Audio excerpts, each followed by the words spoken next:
नहीं मालूम ज़रियून अब तुम्हारी उम्र क्या होगी। वो किन ख्वाबों से जाने आशना ना आशना होगी। तुम्हारे दिल के इस दुनिया से कैसे सिलसिले होंगे। तुम्हें कैसे गुमा होंगे, तुम्हें कैसे गिले होंगे। तुम्हारी सुबह जाने किन ख्यालों से नहाती हो।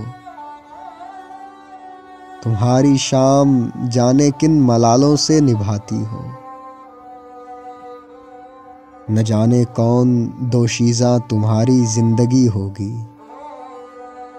न जाने उसकी क्या बायस्तगी शायस्तगी होगी।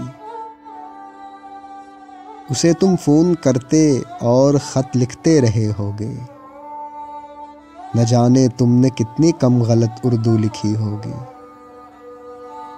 ये ख़त लिखना तो दकियानूस की पीढ़ी का किस्सा है। ये सन्फ़े नस्र हम नाबालगों के फ़न का हिस्सा है।